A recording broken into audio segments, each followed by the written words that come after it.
It's astonishing. All this is only 20 or 30 minutes from the heart of San Francisco. Not a human habitation in sight anywhere. I've been living out here for some months to write and to absorb an atmosphere that is different from the city, to try and find out what is the essential difference between the world of nature and the world of man. Because there's an obvious difference, like the difference of artistic styles. No one, for example, would confuse a painting by Leonardo with a painting by Picasso, or music by Bach with music by Shostakovich. And in the same way, there seems to be a complete difference of style between the things that human beings do and the things that nature does, even though human beings are themselves part of nature. On the one hand, nature is wiggly. Everything wiggles. The outlines of the hills, the shapes of the trees, the way the wind brushes the grass, the clouds, tracks of streams. It all wiggles. And for some reason or other, we find wiggly things very difficult to keep track of. And you know, we say to people, keep still so that I can see you. Keep still for the camera. And we say, well, let's get things straightened out. Let's get this ironed out. Let's get it all squared away. And then somehow we think we understand things when we have translated them into terms of straight lines and squares. Maybe that's why they call rather rigid people squares. But it doesn't fit nature. You know, wherever human beings have been around and done their thing, you find rectangles. We live in boxes. Our streets, especially across states like Kansas and Nebraska, are laid out in a grid pattern. Why, they even dropped a grid pattern on top of San Francisco with all those hills so that cars run away. Because it seems that the human being really has a very simple kind of mind. And all this wiggliness is too complicated. I don't think it really is complicated. Because after all, it's very simple to move, say to raise something or to open and close your hand. It's perfectly easy because we don't have to think about it. Things become complicated only when we think about them. And that's because we're trying to translate them into a form of life which is very much simpler and cruder than the forms of life we're talking about. A triangle is very much simpler and cruder than a mountain, even though you may represent a mountain with a triangle. Human beings are just as wiggly as nature, and our brains are an incredible mess of wiggles. And that's the part of ourselves that we understand least of all. I'm afraid the problem is partly due to Mr. Euclid, who invented geometry, because he didn't really measure the earth. He measured and gave us ideas about the very simple forms in his own mind. And perhaps we should come to the conclusion that he really had a rather weak intellect. Because sometimes when I'm in the middle of all this, I feel as if I were in the middle of an amazing brain.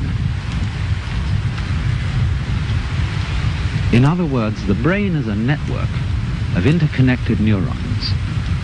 And each one of those neurons is a fairly simple affair because it either fires or it doesn't fire. It gives you the message on or off, yes or no. But what we call things, the plants, birds, trees, are far more complicated than a neuron, and there are billions of them. And they are all living together in a network. Just as there is an interdependence of flowers and bees, where there are no flowers, there are no bees, and where there are no bees, there are no flowers. They're really one organism. And so in the same way, everything in nature depends on everything else. So it's interconnected. And so the many, many patterns of interconnections lock it all together into a unity, which is, however, much too complicated for us to think about, except in very, very simple, crude ways. But I am part of all this. I am, as it were, one of the cells in this tremendous brain, which I can't understand, because the part cannot comprehend the whole. And yet at the same time, I don't feel, like so many people seem to feel, that I'm a foreigner or a stranger in this world. Its aesthetic forms somehow appeal to me more than most of the aesthetic forms which men have produced. I feel in it as if,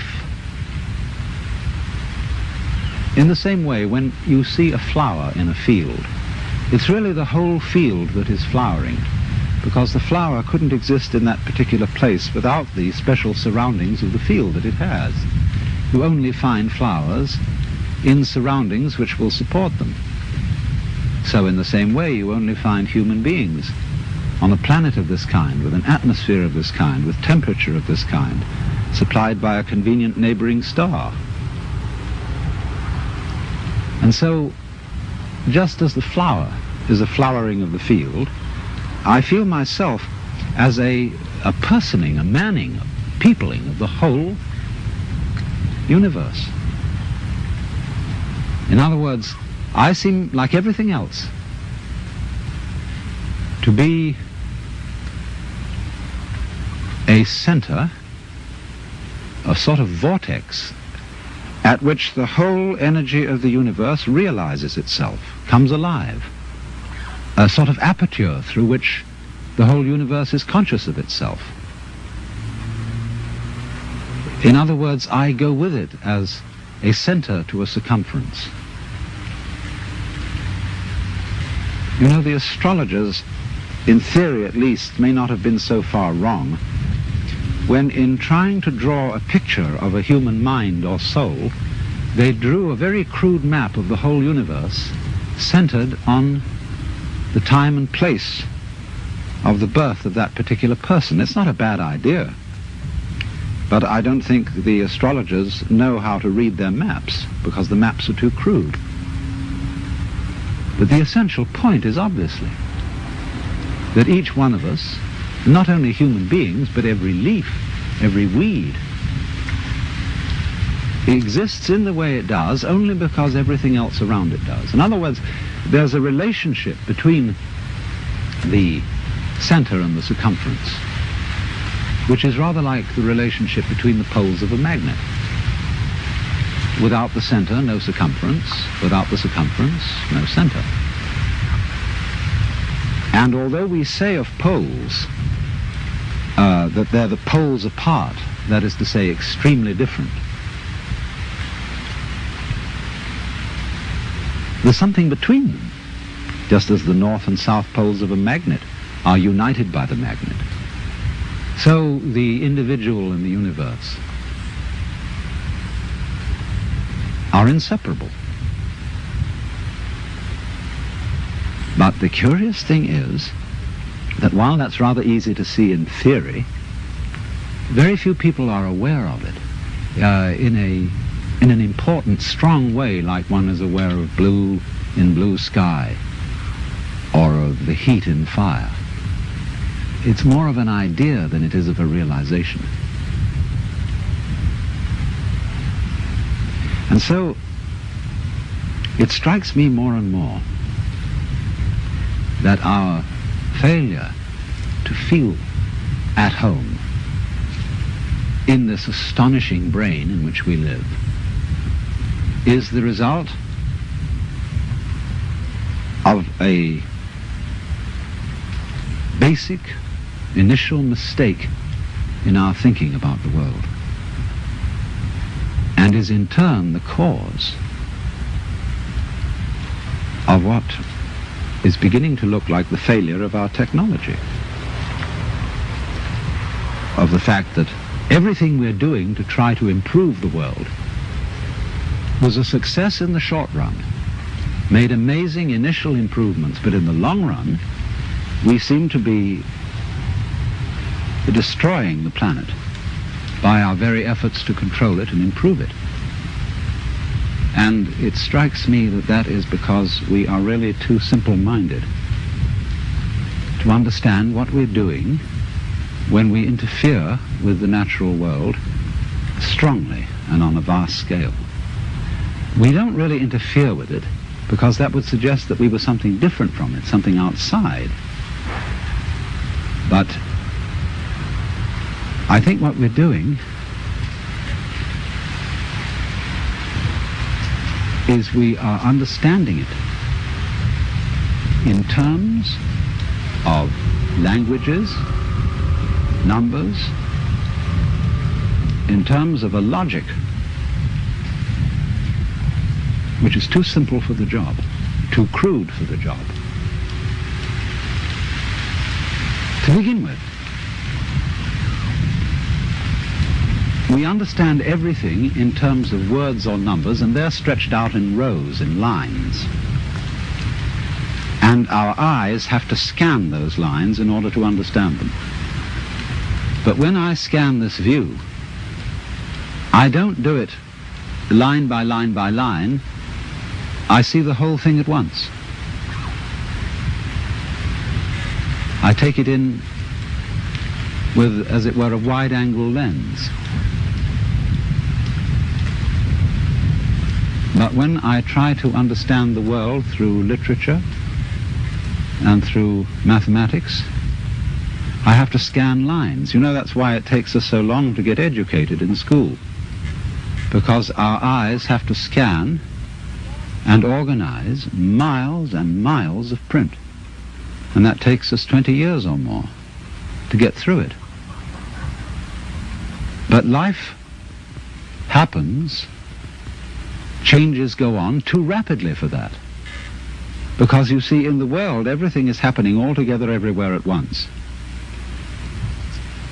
And meanwhile, we, with our myopic little minds, are working it out step by step. Of course, we are greatly assisted by the rapidity of the computer. But even so, the computer is still looking at things in rows as the magnetic tape goes through and is scanned by the computer. It's still all going along in a single track.